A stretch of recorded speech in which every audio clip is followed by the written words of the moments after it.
Good evening, you're watching 7 at 7, the only news bulletin where we curate the day's top 7 stories for our viewers. But before we get to the headlines, I want to quickly get our viewers up to speed on where India stands with its fight against coronavirus. Viewers, we've recorded 23,96,637 positive cases.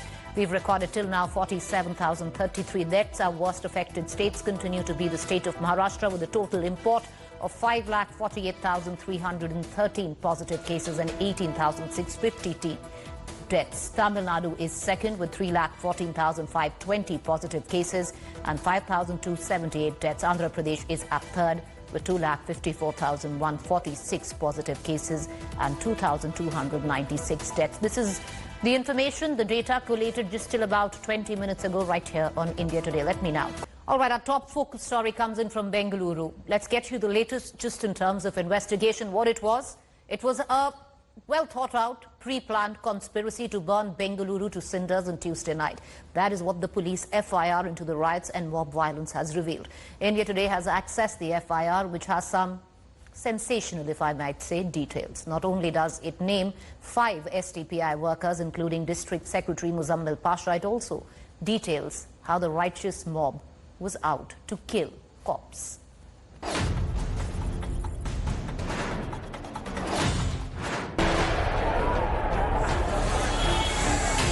Kill the policemen, don't spare them. On the night of 11th August, as a violent mob went on rampage in East Bengaluru, this was the call given by the rioters.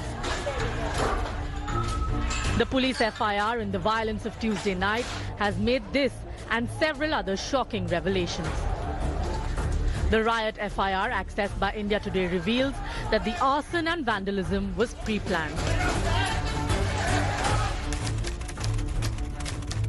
According to the police, 5 people from SDPI, including District Secretary Muzammil Pasha, Arfan, Saeed Manzoor, Ayaz and Allah Baksh took to the streets with close to 300 people in the DJ Halli area. They were armed with machetes, clubs and rods and attacked the police station. The FIR says that rioters pelted stones at the station. They then forced entry into the police station from the basement, broke doors and windows with the intent to murder the cops. The mob then went on to burn vehicles parked outside the DJ Halli and KJ Halli police stations. The police claim that when they tried to bring the violence under control by firing shots in the air, the 5 accused, including SDPI's Muzammil Pasha, tried to snatch guns from the KSRP platoons. They were arrested and the situation brought under control after nearly 3 hours, with the police firing more rounds. ಅದರ ಬಗ್ಗೆ ಇನ್ನಷ್ಟು ಮಾಹಿತಿಯನ್ನು ನಾವು collect ಮಾಡ್ತಾ ಇದ್ದೇವೆ. ಇನ್ನು ಆಳವಾಗಿ ಅದರ ಬಗ್ಗೆ ತನಿಖೆಯನ್ನು ಮಾಡ್ತಾ ಇದ್ದೇವೆ. ಈಗಾಗಲೇ ಹಲವಾರು ಜನ ಅವರ ಪದಾಧಿಕಾರಿಗಳು SDPI ಪದಾಧಿಕಾರಿಗಳನ್ನು ನಾವು ಬಂಧಿಸಿದ್ದೇವೆ. ಮುಜಮ್ಮಲ್ ಪಾಷಾ ಅವನು ಡಿಸ್ಟ್ರಿಕ್ಟ್ ಸೆಕ್ರೆಟರಿ SDPI ಇವರೇ ಮೇನು. ಫಿರೋಜ್ SDPI ಅವನು, ಅಫ್ರೋಜ್ ಪಾಷಾ, ಶೇಖ್ ಅದಿಲ್ ಇವೆಲ್ಲ SDPI ಅವರು.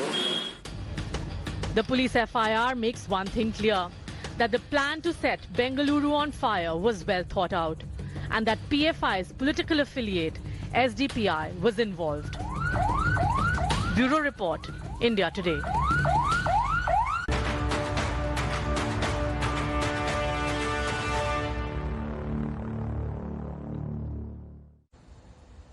Let me now get you the latest on what's happening with the Sushant Singh death probe, a turf war between the Mumbai and the Bihar police over investigation into the Sushant Singh death probe continues in court. Parties in the case filed their final arguments in the Supreme Court today. Actress Riya Chakraborty, in her final affidavit to the Apex Court, claimed that the case was handed over to the CBI to stall her plea to transfer the probe to Mumbai. The Bihar government, on the other hand, has backed transferring of case to the CBI, citing no FIR by Mumbai police in the case. Sushant's father, in his submission, stated that role of Mumbai police was dubious. He also said that CBI can investigate a case anywhere in the country. Maharashtra government called the FIR filed in Patna politically motivated. It alleged that the FIR was registered after interference from the Bihar CM. Submitting its final argument, CBI stated there was no question of transfer of probe to Mumbai as no case was pending there.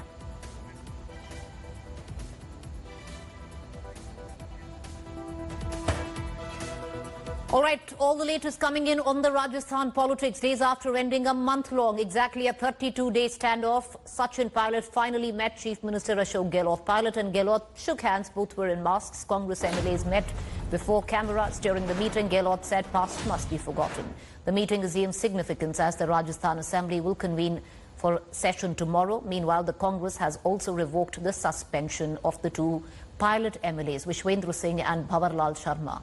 On the other hand, the BJP has decided to move a no-confidence motion against Gehlot government as soon as the session begins. Former Chief Minister Vasundhara Raje is currently meeting Governor Kalraj Mishra. I want to connect immediately to Devankar Vadhavan. You know, Dev, those visuals there speak for themselves. Quite an uneasy truce called. However, Gehlot, Pilot now together. The question, Dev, is, which many are asking, why the no-confidence motion by the BJP? What is it that the BJP wants to prove? Because now it seems the Congress House is in order.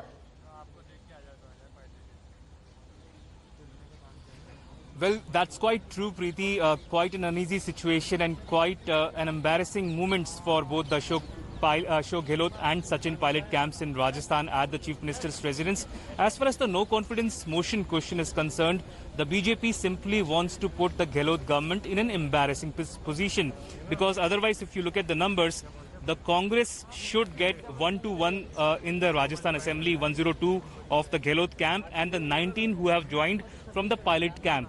But the BJP believes that if the numbers get reduced to, let's say, 110 or 112, then that would mean that at least a few MLAs would have abstained or would have voted against the Gehlot government, because the BJP thinks that even now there is a certain number of MLAs from the Pilot camp who still hold grievances with the style of functioning of Ashok Gehlot, who were not quite on board with the entire truce agreement that was worked out, and that is why the BJP knows that at this point in time the Gehlot government has the majority, but as I mentioned, wants to embarrass the government by showing that it perhaps does not have as many numbers as it is claiming at this point in time. Preeti? Thank you, Dev, for joining us. We're going to come back to you for more updates. It's going to be interesting what plays out tomorrow in the Vidhan Sabha. Thank you there. Meanwhile, Prime Minister Modi today made a bold new push for tax reforms. The Prime Minister launched the transparent taxation, honouring the honest platform aimed at strengthening efforts of reform and simplifying India's tax systems. The newly launched platform will offer faceless assessments, faceless appeal and taxpayer charter.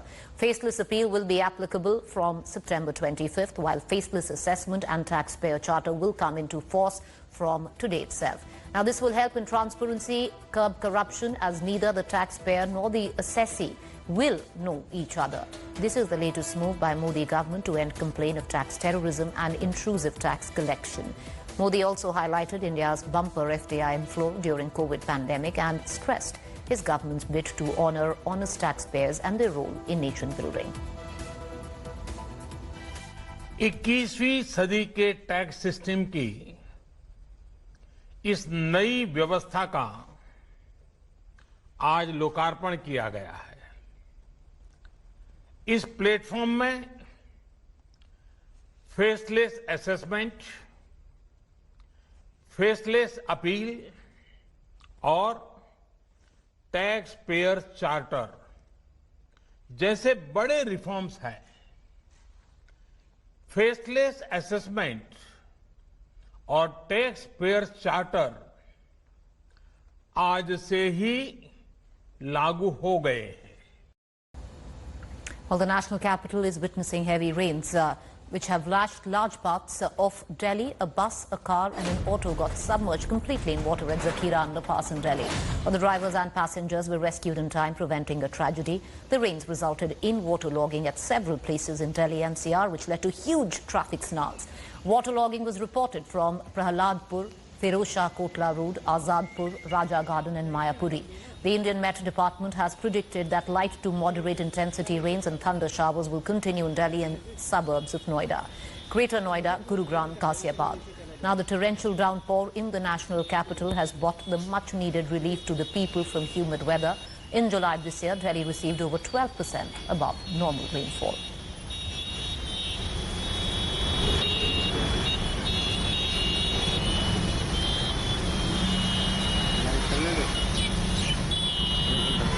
These oceanic look coming from Timarpur area, where both the sides road have completely now submerged. In fact, there could be any casualty, and perhaps why the manhole is being protected by the local worker, because that's how it's creating a picture in many parts of the national capital, Delhi.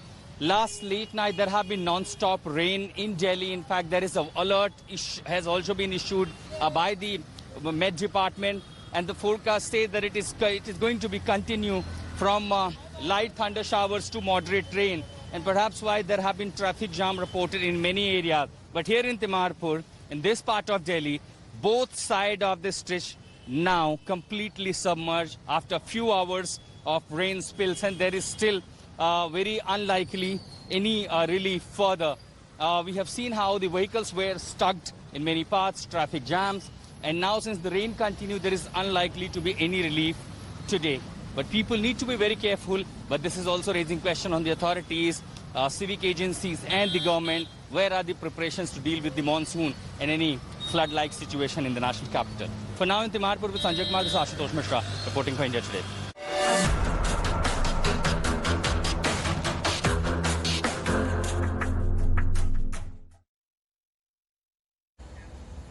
Democratic U.S. President nominee Joe Biden and Senator Kamala Harris made their first public appearance together a day after Biden unveiled Harris as his vice president nominee. In her speech, Harris criticized Trump's response to coronavirus, pointing out his inconsistent statement on measures like social distancing and masks. Harris added that Americans are crying out for leadership to overcome the triple crisis of health, racial injustice, and the economic fallout caused by the COVID crisis. Harris made history as the first black woman and the first person of Indian descent to join a major political party's ticket. U.S. President Trump, though, hit out at Harris, saying that she was angry after her campaign for the Democratic Party's presidential nomination failed, during which she was fiercely attacked by Biden. Thank you. It's taken one of the biggest hits out of all the major. This virus has impacted almost every country. But there's a reason it has hit America worse than any other advanced nation. It's because of Trump's failure to take it seriously from the start. His refusal to get testing up and running, his flip-flopping on social distancing and wearing masks, his delusional belief that he knows better than the experts. Listen in now to what Democratic presidential candidate Joe Biden said in his first campaign event. I have no doubt that I picked the right person to join me as the next Vice President of the United States of America, and that's Senator Kamala Harris. She's going to stand with me in this campaign, and all of us are going to stand up for her. On January 20th, 2021, we're all going to watch Senator Harris raise her right hand and swear the oath of office as the first woman ever to serve in the second highest office in America, in this land. And then we're going to get to work fixing the mess that President Trump and Vice President Pence have created. My fellow Americans, now let me introduce to you, for the first time, your next Vice President of the United States, Kamala Harris. Meanwhile, U.S. President Donald Trump called Kamala Harris angry, attacking her on the second day after she was selected as the Democratic vice presidential candidate. Listen in. She ran and she went down to rock bottom. I don't think she ever got to run her first, to take a vote in the first state. So generally speaking, you don't want to pick somebody that went down. She went down, but she went down in a very terrible way, and she said horrible things about Biden. She said far worse about Biden than I ever did. and now she's running as vice president. He made a choice. He picked her. I watched her. I watched her poll numbers go boom, boom, boom, down to almost nothing. And she left angry. She left mad. There was nobody more insulting to Biden than she was. She said horrible things about him. A quick break. On the other side, our special segment on Fact Check, where we bust certain claims floating about on social media. Do stay tuned. Hi everyone, Preeti Chaudhary here. Hope you like this video. For latest news and analysis, like and subscribe to the India Today YouTube channel. And don't forget to press the bell icon to stay updated. Thank you for watching.